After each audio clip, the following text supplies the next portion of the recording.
Hello दोस्तों, स्वागत है आपका आपके अपने यूट्यूब चैनल मैथ पाठशाला पर। मैं अमन शर्मा। आज हम लोग एसएससी जीडी के लिए यह जीके जीएस का सेट नंबर 29 को कवर करने वाले हैं। इससे पीछे 28 सेट जो आपको कवर कराए हैं वो सभी टेलीग्राम पर दे दिया गया है। तो चलिए अब हम लोग शुरुआत करते हैं आज की क्लास के अपने क्वेश्चन नंबर 1 के साथ। हाँ, एक चीज़ और सुन लीजिए आप, कल का जो क्लास था उसमें मैंने पालिनी की जो पहाड़ी, ध्यान सुनना है, पालिनी की पहाड़ी मैंने आपको जो कर्नाटक में लिखाई है वो तमिलनाडु में है, उसको ज़रा सही कर लेना आप, ठीक है। तो चलिए अब हम लोग देखते हैं क्वेश्चन नंबर 1। क्वेश्चन कहता है इनमें से किसके अनुसार तापमान और अन्य भौतिक स्थितियां नियत रहने पर किसी चालक के दो बिंदुओं के बीच प्रवाहित होने वाली धारा दोनों बिंदुओं के बीच विभवांतर का अनुक्रमानुपाती होती है। यहाँ पर आपको 4 नियम दिए गए हैं, वो नियम कौन सा है ये आपसे पूछा गया है। हम सभी जानते हैं, आराम समझना है कि B बराबर IR, ये क्या होता है, ओम का नियम होता है। B बराबर IR। अब जरा ऊपर आराम से पढ़िए, उसने कहा किसी चालक तार के दो बिंदुओं के बीच प्रवाहित होने वाली धारा यानी क्या I, ठीक है, दोनों बिंदुओं के बीच विभवांतर का अनुक्रमानुपाती होता है यानी R। आगे बात याद है समझ में, तो यही आपसे पूछा था, ये ओम का नियम हो जाएगा। ओम का नियम ये कहता है B बराबर IR। बोलो बात क्लियर हो गई। चलिए अब देखो, पहले ऑप्शन में आपको दिया हुआ है हुक का नियम, ये किससे संबंधित है तो याद रखना, एग्जाम में आ सकता है, प्रतिबल और ये विकृति, प्रतिबल विकृति का समानुपाती होता है, ये आपका हुक का नियम कहता है। बात क्लियर हो गई। आगे आओ, न्यूटन का नियम देखिए। हम सभी जानते हैं 1687 में एक पुस्तक रिलीज हुई थी, प्रिंसिपिया, और इसी पुस्तक में न्यूटन के द्वारा गति के 3 नियमों को दिया गया था। कितना नियम दिया गया गति का? 3 नियम। किसमें? प्रिंसिपिया पुस्तक में, जो कब प्रकाशित हुई थी? 1687 में।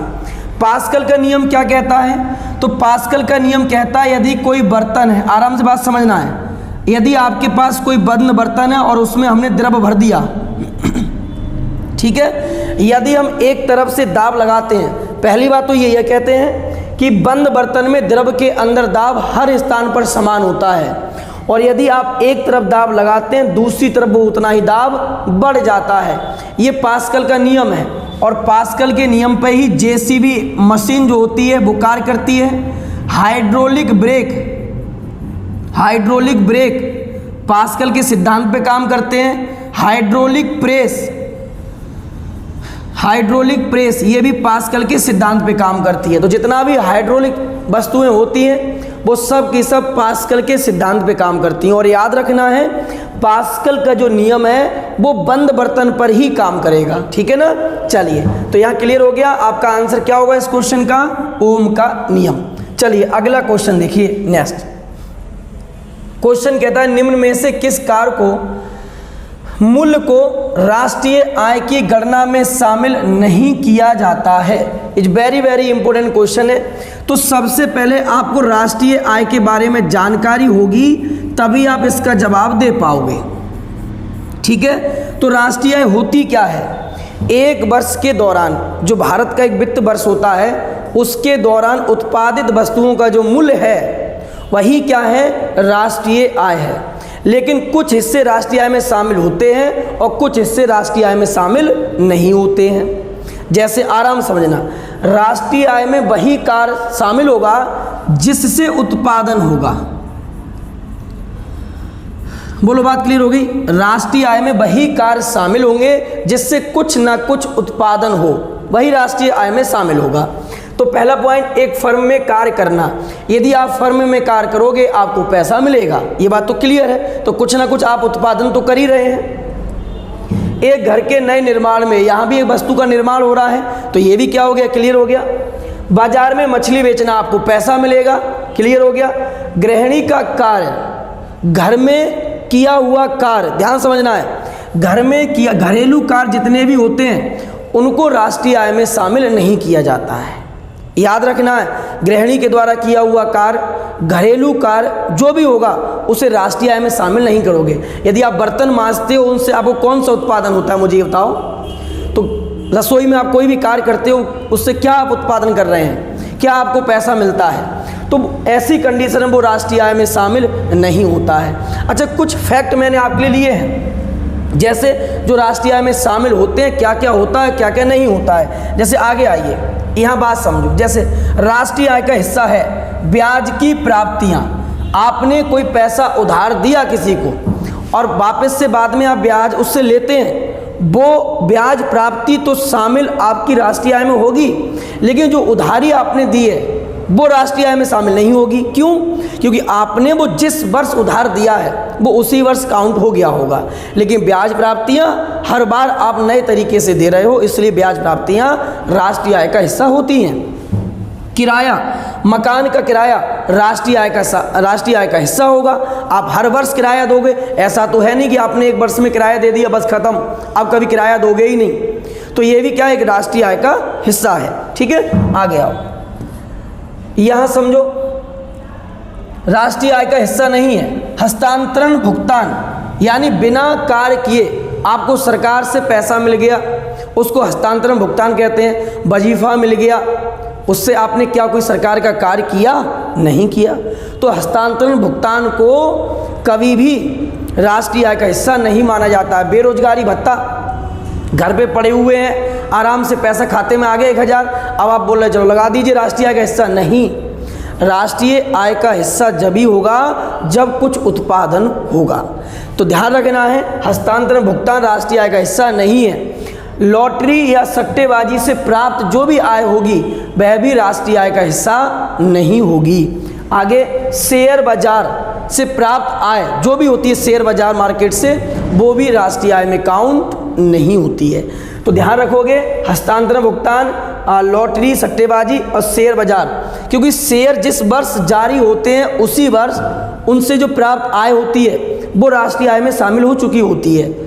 अब हर वर्ष तो वो शेयर काउंट होगा नहीं, इसीलिए तो शेयर बाजार, ये शेयर बाजार से प्राप्त आय लिखा होगा आगे। ठीक है, सही कर लेना, थोड़ा लाइन ऐड कर लेना, इसको हम राष्ट्रीय आय का हिस्सा नहीं मानते हैं। ठीक है, भारत में राष्ट्रीय आय के बारे में सबसे पहले दादा भाई नौरोजी के द्वारा जानकारी दी गई थी, ये भी याद रखना है। ठीक है, चलिए अगला क्वेश्चन आइए नेक्स्ट। और राष्ट्रीय आय का आकलन भारत में कौन करता है? NSSO, national sample survey organization. आ गया। अगला क्वेश्चन कहता है चावल की खेती की एक जाबो प्रणाली है, इज वेरी इंपॉर्टेंट, जाबो प्रणाली, जो भारत के इनमें से किस राज्य में प्रचलित है और जल संचय की एक स्वदेशी विधि है। जाबो प्रणाली में क्या होता है, गड्ढे खोद लिए जाते हैं, उसमें जल को संचय करके रखा जाता है जिससे समय आने पर उसका यूज किया जा सके।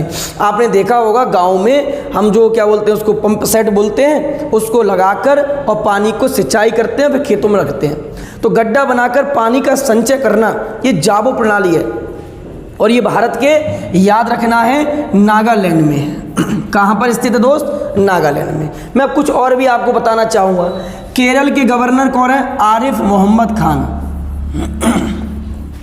आरिफ मोहम्मद खान। ठीक है, उत्तर प्रदेश के कौन है? आनंदीबेन पटेल, आनंदीबेन पटेल उत्तर प्रदेश की हैं। ठीक है, थावर चंद गहलोत कहाँ के हैं? कर्नाटक के हैं। थावर चंद गहलोत कहाँ के हैं? कर्नाटक के हैं। नागालैंड के कौन है गवर्नर? जगदीश मुखी, जगदीश मुखी, याद रखोगे। तो नागालैंड के वर्तमान गवर्नर कौन है? जगदीश मुखी है। थावर चंद गहलोत कहाँ के हैं? कर्नाटक के गवर्नर हैं। तो केरल के कौन है? आरिफ मोहम्मद खान है। उत्तर प्रदेश के कौन है? आनंदीबेन पटेल हैं। चलिए अगले क्वेश्चन पे आइए। क्वेश्चन देखिए, क्वेश्चन कहता है महेश भूपति और लिएंडर पेस ने किस वर्ष विंबलडन ओपन का खिताब जीता था? यह आपके लिए बहुत इंपॉर्टेंट क्वेश्चन है। ठीक है, तो विंबलडन ओपन का खिताब इन दोनों ने मिलकर कब जीता है? 1999 में जीता है। कब जीता है? 1999 में। अब कुछ चीज समझो, ये ग्रैंड स्लैम प्रतियोगिता होती है, ग्रैंड स्लैम। ठीक है, इसमें 4 प्रतियोगिता होती हैं दोस्त। कौन कौन सी होती हैं? आराम समझो। पहला होता है ऑस्ट्रेलिया ओपन। कौन सा होता है? Australia open. दूसरा होता है आपका फ्रेंच ओपन, और तीसरा होता है विंबलडन और चौथा होता है आपका यूएस ओपन। ठीक है, तो कितने ओपन होते हैं? 4, ऑस्ट्रेलिया, फ्रेंच, विंबलडन और यूएस ओपन, जिसमें आराम से एक एक चीज समझना है। ऑस्ट्रेलिया ओपन और यूएस ओपन ये दोनों ही हार्ड कोर्ट पर खेले जाते हैं। ये एग्जाम में क्वेश्चन आता है, कहाँ खेले जाते हैं? हार्ड कोर्ट पर। बोलो बात क्लियर हो गई यहाँ तक? ठीक है। उसके बाद जो फ्रेंच ओपन है इसको मिट्टी पर खेला जाता है। किस पर खेला जाता है? मिट्टी पर खेला जाता है। और विंबलडन ओपन को किस पर खेला जाता है? याद रखना है, घास के मैदान पर। तो एग्जाम में क्वेश्चन आता है घास के मैदान पर खेले जाने वाली प्रतियोगिता है, तो विंबलडन ओपन है। अब एग्जाम में क्वेश्चन पूछेगा कि जो 4 ग्रैंड स्लैम है इन चारों में सबसे पुरानी प्रतियोगिता कौन सी है? आराम समझना है, इन चारों में सबसे पुरानी प्रतियोगिता कौन सी है? तो याद रखना है विंबलडन ओपन इन चारों में सबसे पुराना है। ठीक है, और इसकी शुरुआत कब हुई है? 1877 में। कब हुई है? 1877 में। तो सबसे पुराना ग्रैंड स्लैम कौन सा होगा? तो ये होगा 1877 में। कौन सा? विंबलडन ओपन होगा। ठीक है, अब देखिए बैडमिंटन में भारत के लिए ओलंपिक में पुरस्कार जीतने वाली पहली महिला कौन थी? पीवी सिंधु है। 2012 में कांस्य पदक उन्होंने जीता था। तो यहाँ तक बात क्लियर हो गई। तो लिएंडर पेस और महेश भूपति के द्वारा 1999 में इसको जीता गया। 1995 की कहानी और याद रखना है, मध्याह्न भोजन योजना की शुरुआत कब की गई है? 1995 में की गई है। साथ में बस इतना आपको जरूरी था। और 1998 में राजस्थान में पोखरण में एक परीक्षण हुआ था जिसका नाम क्या रखा गया था, आप हमें कमेंट करके बताना। चलिए अगला क्वेश्चन आइए। नेक्स्ट क्वेश्चन कहता है जब किसी कार्य में आवश्यकता से अधिक लोग लगे होते हैं तो इसे किस नाम से जाना जाता है? मौसमी बेरोजगारी, संपूर्ण हो गई, प्रच्छन्न हो गई या आंशिक बेरोजगारी हो गई? तो सबसे पहले मेरी बात पे ध्यान देना, बेरोजगारी क्या है? आपसे मैं क्वेश्चन पूछना चाहूँगा कि बेरोजगारी क्या है? विल बी डिफाइन बाई क्या बेरोजगारी। ठीक है, क्या है बेरोजगारी? तो आपको इसके बारे में बताना है, तो समझो बात को ध्यान से। बेरोजगारी एक 2 प्रकार की होती है। एक होती है ऐच्छिक बेरोजगारी और एक होती है अपने पास अनैच्छिक बेरोजगारी। ठीक है, अब समझो बात हमारी, सरकार दोनों में किस बेरोजगार को काउंट करती है? ऐच्छिक को या अनैच्छिक को? बहुत समझने वाली बात है। ठीक है, देखो ऐच्छिक बेरोजगारी क्या होती है?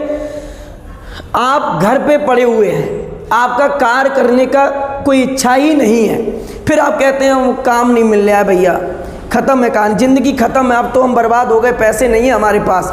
तो काम कब मिलेगा? जब आप मेहनत करोगे, जब आप कार्य करने के इच्छुक होगे, तब ना आपको काम मिलेगा। लेकिन आपकी इच्छा ही नहीं है कार्य करने की, फिर कहते हैं पैसे नहीं है जेब में। ठीक है, ध्यान रखो इतनी बात। तो सरकार ऐसे बेरोजगारों को काउंट नहीं करती है। जाओ मजे लो, सरकार कहती है जाओ बेटा सो घर जाके, अब तुम्हारा कोई यहाँ काम फिलहाल नहीं है। सरकार काउंट किसे करती है? अनैच्छिक बेरोजगार को। मतलब जो प्रचलित बेरोजगारी है, जो प्रचलित मजदूरी है, एक व्यक्ति उस मजदूरी पर कार्य करना चाहता है लेकिन फिर भी उस व्यक्ति को कार्य नहीं मिलता है, ऐसी बेरोजगारी अनैच्छिक बेरोजगारी होगी। मान लीजिए अभी प्रतिदिन का 500 रुपये चल रहा है मजदूरी, और हम उस मजदूरी पर कार्य करने के लिए इच्छुक है और उसके बावजूद हमें कार्य नहीं मिला, ऐसी बेरोजगारी को अनैच्छिक बेरोजगारी कहते हैं, जिसको सरकार हमेशा काउंट करती है। और इसी को मिटाने के लिए सरकार ने 2006 में नरेगा चलाई थी योजना, और नरेगा को ही 2009 में मनरेगा कर दिया गया। ये भी आपको याद रखना है। ठीक है, तो सरकार काउंट करती है अनैच्छिक को। अब आइए एक एक करके बात समझो मेरी। यहाँ पर प्रच्छन्न बेरोजगारी, इस क्वेश्चन का आंसर होगा प्रच्छन्न बेरोजगारी या छुपी हुई बेरोजगारी है। आपने एक खेत में 1000 मजदूर लगा दिया, मान लीजिए आधा बीघा खेत है आपके पास, तो उनके द्वारा कोई भी कार्य नहीं होगा। बाहर से वो कार्य करते नजर आपको आएंगे, लेकिन उनकी जो सीमांत आय होगी वो शून्य होगी। तो याद रखना, छुपी हुई बेरोजगारी या प्रच्छन्न बेरोजगारी में जो सीमांत आय होती है दोस्त, वो क्या होती है? शून्य होती है। और इसी बेरोजगारी का आपसे पूछा गया था, आवश्यकता से अधिक लोग लगे होते हैं, ऐसी बेरोजगारी प्रच्छन्न बेरोजगारी कहलाती है। अच्छा, एग्जाम में क्वेश्चन आएगा कि भारत में कौन सी बेरोजगारी है, बहुत इंपॉर्टेंट है, आराम से समझो। इसको मैं हटा दूं, समझ गए? ठीक है, आइए आगे समझो। जैसे एक बेरोजगारी होती है संरचनात्मक बेरोजगारी, संरचनात्मक बेरोजगारी होती है, ठीक है। ये बेरोजगारी क्या करती है? जब उद्योग धंधों में परिवर्तन आता है तब ये बेरोजगारी किसी भी देश के अंदर उत्पन्न होती है। आप समझो इस बात को। पहले ऑफिस में एक कर्मचारी हुआ करता था फाइल के ऊपर कार्य करने के लिए, लेकिन आज प्रत्येक काम कंप्यूटर से होता है। तो जो फाइल वाला कर्मचारी था, क्या वो बेरोजगार नहीं हुआ? कुछ समय के लिए हुआ। ऐसी बेरोजगारी को ही संरचनात्मक बेरोजगारी कहते हैं। और भारत एक विकासशील देश है, आराम समझना है। भारत एक विकासशील देश है और विकासशील देश ही प्रगति की ओर आगे बढ़ते हैं, यानी दिन ब दिन उनमें चेंजिंग आता है। और जहाँ चेंजिंग आएगी वहाँ पर बेरोजगारी कौन सी होगी? संरचनात्मक बेरोजगारी होगी। तो भारत में जो मुख्य बेरोजगारी है वो संरचनात्मक बेरोजगारी है, याद रखना है, ठीक है। अब पूछेगा विकसित देशों में पाई जाने वाली बेरोजगारी कौन सी है? तो ये होती है घर्षणात्मक बेरोजगारी। घर्षणात्मक बेरोजगारी कौन किस देशों में होती है? विकसित देशों में पाई जाती है। और ये वाली होगी विकासशील देशों में होगी, ठीक है। मौसमी बेरोजगारी कहाँ होती है? तो कृषि के क्षेत्र में पाई जाती है। मान लीजिए गेहूं कटने का समय आ गया तो कुछ मजदूर काम पर लग गए, अब गेहूं का कटने का काम खत्म हुआ, आप भी खाली हो गए। तो ये मौसमी बेरोजगारी है, भारत में कृषि के क्षेत्र में अधिक देखने को ये मिलती है, ठीक है। बोलो, बात क्लियर हो गई? चलिए अगले क्वेश्चन पर आइए। क्वेश्चन कहता है ग्रीडा नामक एक लोक नृत्य है, इनमें से किस राज्य से ये संबंधित है? ये बहुत इंपॉर्टेंट है। देखो, नृत्य सब ऐसे पेपर में पूछे गए हैं जो बहुत अलग थे पिछली बार से। तो ग्रीडा जो नृत्य है वो आपका एमपी का है। किस राज्य का है दोस्त? एमपी का है, मध्य प्रदेश का है, ठीक है। अब थोड़ा यहाँ आ जाओ, देखो याद रखना, ये इंपॉर्टेंट हो सकता है आपके हिसाब से। गौर मारिया, राउत नाच, ये दोनों ही कहाँ के हैं? छत्तीसगढ़ के हैं। गौर मारिया, राउत नाच। झूमर नहीं है, झूमहर, ठीक है। आल काप ये पिछली बार जीडी में पूछा जा चुका है। ये है आपके पश्चिम बंगाल का, ममता बनर्जी के यहाँ का, ठीक है। राई, जवारा और मटकी, कौन कौन सा है? राई, जवारा और मटकी, ये कहाँ का है दोस्त? ये है आपके मध्य प्रदेश का। कौन सा है? राई, जवारा और मटकी कहाँ का है? मध्य प्रदेश का है। याद हो गया? चलिए अगले क्वेश्चन पर आइए। क्वेश्चन कहता है स्वतंत्रता मेरा जन्म सिद्ध अधिकार है और इसे मैं लेकर रहूंगा। ये किसके द्वारा कहा गया था? आओ समझो बात को। तो देखिए, जब 1916 में होम रूल लीग की स्थापना की गई थी बाल गंगाधर तिलक के द्वारा, जब उन्होंने ये भाषण दिया था। अच्छा, एग्जाम में ये भी आ सकता है किस समय ये भाषण दिया गया। तो इन्होंने कहा था स्वतंत्रता मेरा जन्म सिद्ध अधिकार है और इसे मैं लेकर रहूंगा। तो ये किसका कथन हो जाएगा? बाल गंगाधर तिलक जी का ये कथन हो जाएगा। बात क्लियर होगी यहाँ तक? अब आ गया हो। महात्मा गांधी के बारे में कई बार हम पढ़ चुके हैं, फिर एक बार सुनिए, आराम से समझना है, मेरे साथ साथ सुनना है और मन में रिपीट करना है। 9 जनवरी 1915 को ये दक्षिण अफ्रीका से भारत आए, इसलिए 9 जनवरी को प्रवासी भारतीय दिवस होता है। 1916 में साबरमती आश्रम की स्थापना की है। 17 में चंपारण बिहार में चलाया था नील के आंदोलन के विरुद्ध। 18 में खेड़ा आंदोलन, मिल श्रमिक आंदोलन चलाया। 1920 में असहयोग आंदोलन जो कांग्रेस के नागपुर अधिवेशन में था। 1922 में 5 फरवरी 1922 को चोरा चोरी घटना होने के कारण ये वापस लिया गया था, ठीक है, याद रखोगे। 1930 में डांडी मार्च, समन्वय अवज्ञा आंदोलन की इन्होंने शुरुआत की थी। 1932 में पूना पैक्ट किया था। 1942 में भारत छोड़ो आंदोलन इनके द्वारा चलाया गया था। और 1942 में जो क्रिप्स मिशन आया था उसका इन्होंने बहिष्कार किया था, ये भी आपको याद रखना है, ठीक है। बोलो, यहाँ तक बात क्लियर हो गई? चलिए अगले क्वेश्चन बात है नेक्स्ट। यहाँ पर आ जाओ, कुछ और प्रमुख बातें समझिए। जय जवान जय किसान किसके द्वारा कहा गया? लाल बहादुर शास्त्री के द्वारा कहा गया था। और यह भी याद रखना है, मरण उपरांत सर्वप्रथम किसको भारत रत्न दिया गया? लाल बहादुर शास्त्री को कब दिया गया? 1966 में। आगे आइए, साम्राज्यवाद का नाश हो, ये भगत सिंह ने कहा है, भगत सिंह। ठीक है, जय जवान जय किसान जय विज्ञान अटल बिहारी वाजपेयी, अटल बिहारी वाजपेयी। जय भगत विनोबा भावे, विनोबा भावे के द्वारा जय भगत का नारा दिया गया था। बोलो याद हो गया यहाँ तक? ये नेक्स्ट क्वेश्चन में कहा गया है, मुगल बादशाह अकबर की मृत्यु किस वर्ष हुई थी? ठीक है, तो ये बात की बात रहेगी, पहले हम मैन इसकी चीज़ें कुछ पढ़ लेते हैं। सुनिए, अकबर का जन्म 1542 में हुआ है। ठीक है, कहाँ हुआ है?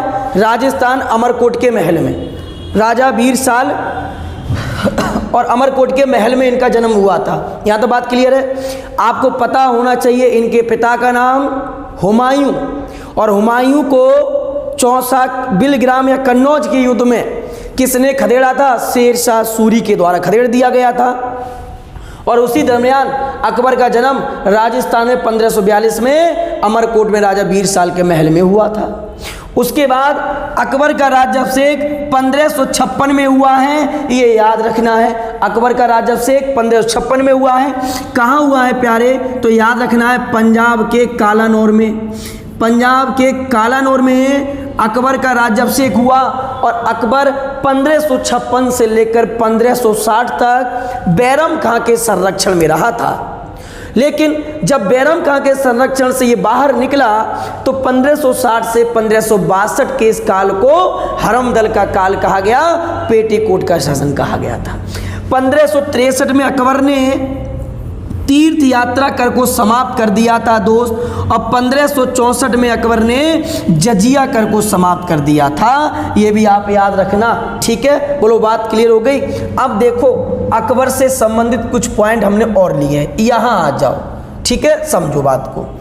अकबर ने अपनी राजधानी फतेहपुर सीकरी की स्थापना की और राजधानी को आगरा से फतेहपुर सीकरी ले गया 1571 में। याद रखोगे, फतेहपुर सीकरी राजधानी ले गया कहाँ से? अकबर, आगरा से। कब? 1571। इबादत खाने की स्थापना 1575 में अकबर के द्वारा की गई है। और इबादत खाना जो था, सभी धर्मों के लोग इसमें अब जा सकते हैं, ये 1578 में शुरू हुआ है।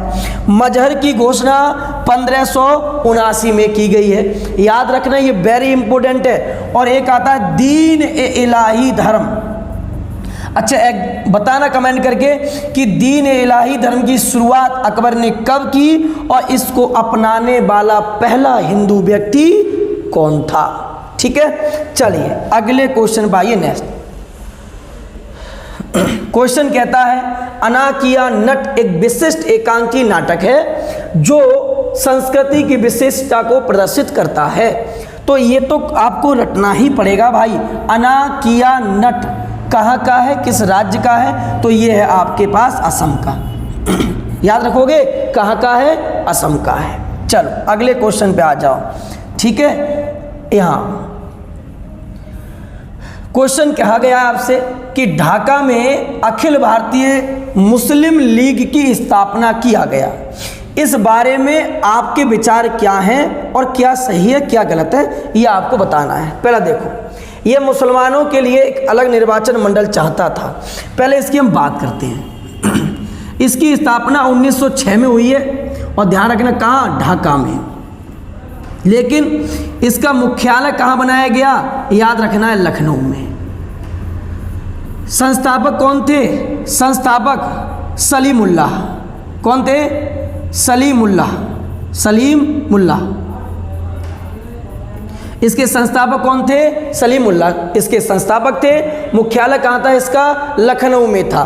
तो मुस्लिम लीग ये मुसलमानों के लिए एक अलग निर्वाचन मंडल चाहता था, ये बात बिल्कुल सही है और इसीलिए लॉर्ड कर्जन ने इनका सहयोग भी किया था। ठीक है, लीग ने बंगाल विभाजन का समर्थन नहीं किया, ये बिल्कुल गलत बात है।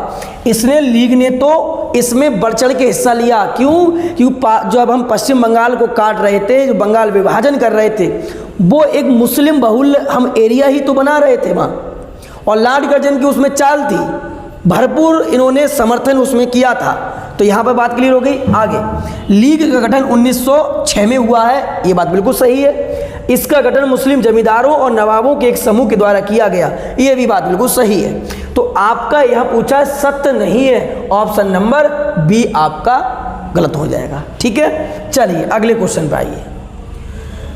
निर्गम मूल्य क्या होता है? आराम से समझना। निर्गम मूल्य, मान लीजिए आपके पास कोई वस्तु स्टॉक में रखी हुई है और आप उसे निकालना चाहते हैं, बेचना चाहते हैं। आपकी वास्तविक कीमत है 10 रुपये, लेकिन आप वास्तविक कीमत से गिराकर यदि आप बेच देते हैं उस वस्तु को, ऐसे मूल्य को सरकार निर्गम मूल्य के नाम से जानती है। याद रखोगे तब। तो निर्गम मूल्य क्या होता है? तो बाजार मूल्य से कम मूल्य पर यदि आप किसी वस्तु को बेच देते हैं, इस मूल्य को निर्गम मूल्य कहा जाता है। अच्छा, एग्जाम में आता है एक हॉट मनी। हॉट मनी क्या है? ये एक ऐसी मनी होती है जहां भी लाभ देखती है वहीं कूद कर पहुंच जाती है। याद रखना है, जिस बाजार में पैसे की या जहां पर महंगाई अधिक होगी वहीं कूद के पहुंच जाएगी जहां लाभ ज़्यादा होगा, तो उसे कहते हैं हॉट मनी। ठीक है, चलिए अगले क्वेश्चन पर आइए। नेक्स्ट क्वेश्चन कहता है, निम्न में से कौन सा ऐसा जलडमरू मध्य है जो आर्कटिक महासागर को प्रशांत महासागर से जोड़ता है? तो ये आपका बहुत सिंपल था क्वेश्चन, इसको याद रखना है। बेरिंग जलडमरू मध्य कौन सा है? बेरिंग जलडमरू मध्य। पाक जलडमरू मध्य कहाँ है? भारत प्लस श्रीलंका, भारत और श्रीलंका के बीच है पाक जलडमरू मध्य। यहीं पर एक आप कमेंट कर देना मुझे, बाब अल मंडेल जल संधि किसके बीच स्थित है? अगले क्लास में सभी जल संधियों को मैं आपको मैप के माध्यम से कराऊंगा, क्योंकि एक क्वेश्चन यहाँ से रहने का चांस रहता है दोस्त। तो मैं नहीं चाहता हूँ कि कोई भी क्वेश्चन आपका पेपर में छूटे, इसलिए अगले क्लास में इनको कंप्लीट मेरे द्वारा करा दिया जाएगा। ठीक है, चलो अगले क्वेश्चन पर आओ। कमेंट भी करते रहा करो यार, है ना, कुछ बता तो दिया करो कि कैसा आपको क्लास लगता है। आप बताते तो कुछ हो नहीं, और ना ही मैं आपसे जो पूछता हूँ आप उसका जवाब देते हो, तो कमेंट जरूर किया करो, बहुत ज़रूरी है ना। चलो, भारत के कृषि एवं किसान कल्याण मंत्रालय ने प्रतिवर्ष राष्ट्रीय महिला किसान दिवस मनाने की घोषणा की। कब? तो जब महिला दिवस होता है उसी दिन राष्ट्रीय महिला किसान दिवस मनाने की घोषणा की गई थी। तो आंसर होगा 8 मार्च।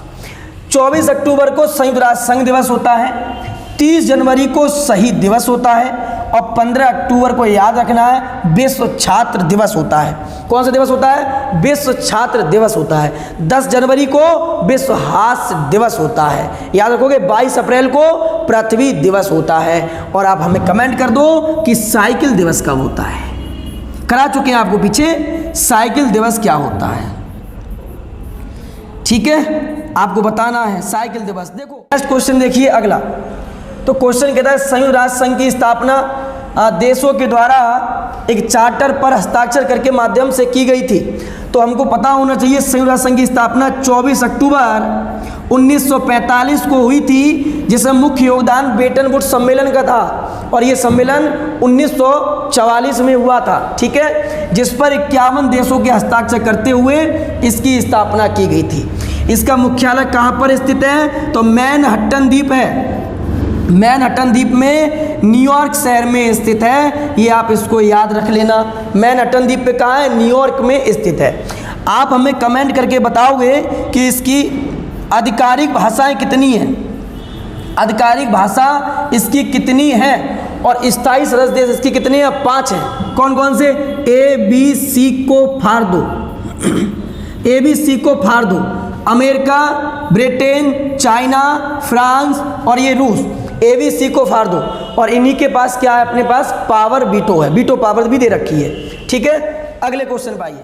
क्वेश्चन देखिए, क्वेश्चन कहता है, इनमें से किसने 1982 में भारत का प्रथम अंटार्कटिक अभियान का नेतृत्व किया है? तो हम सभी जानते हैं अंटार्कटिक क्या है? बर्फ से घिरा हुआ एक महाद्वीप है, जिसकी सर्वोच्च चोटी माउंट विंसन मेसिप है। यहाँ पर भारत ने अब तक 3 अनुसंधान केंद्रों को स्थापित किया है। कौन कौन से हैं?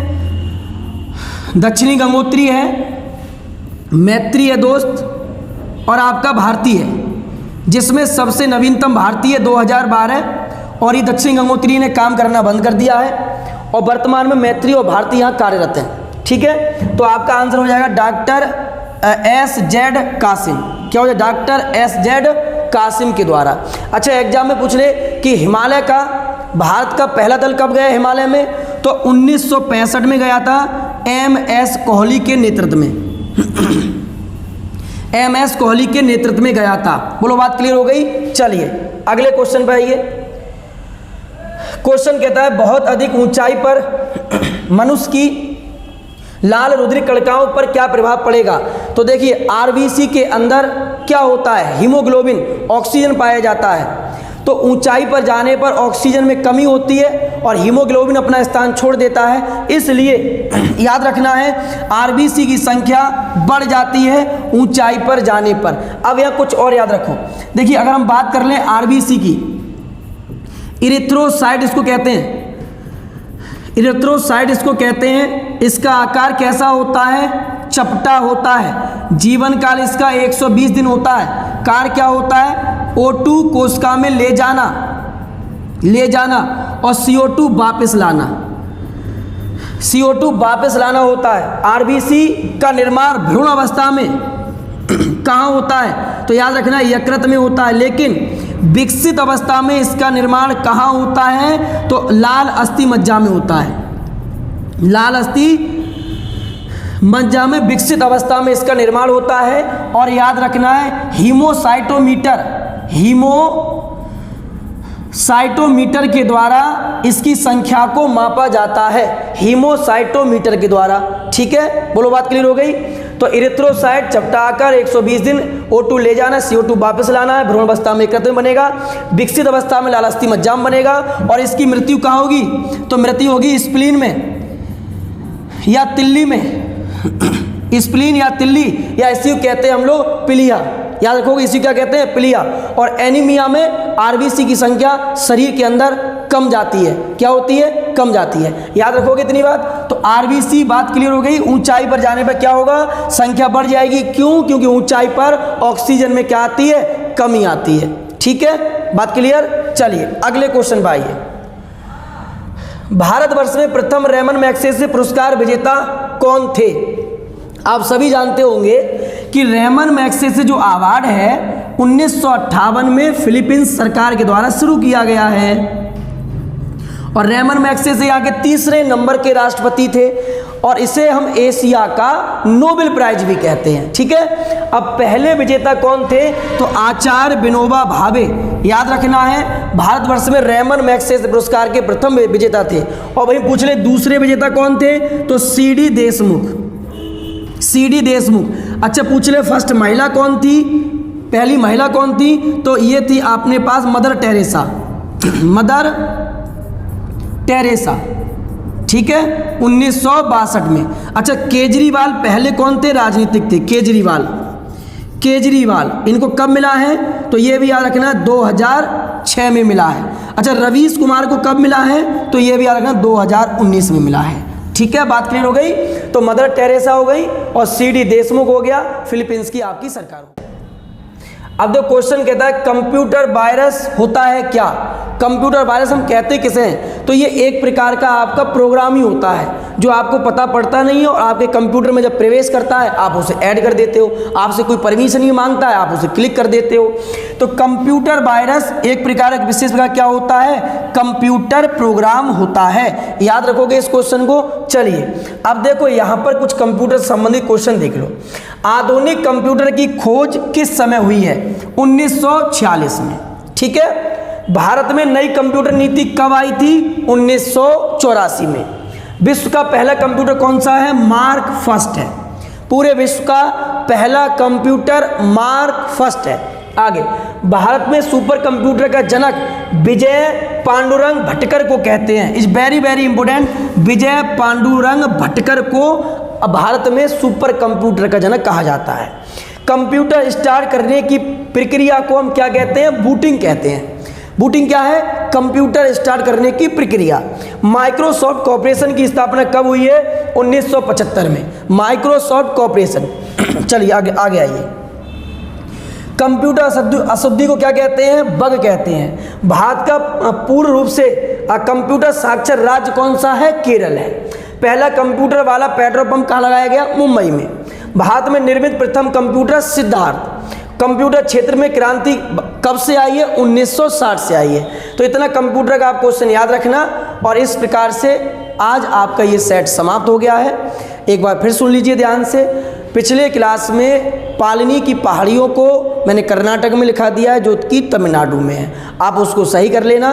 कैसा आपको आज का सेट लगा आप ज़रूर हमें कमेंट करके बताएं। और इस वीडियो को यदि अच्छी लगी है या पसंद आई है तो अपने दोस्तों में ज़रूर शेयर करें। और मिलते हैं आपसे नेक्स्ट क्लास में। तब तक के लिए थैंक यू, धन्यवाद।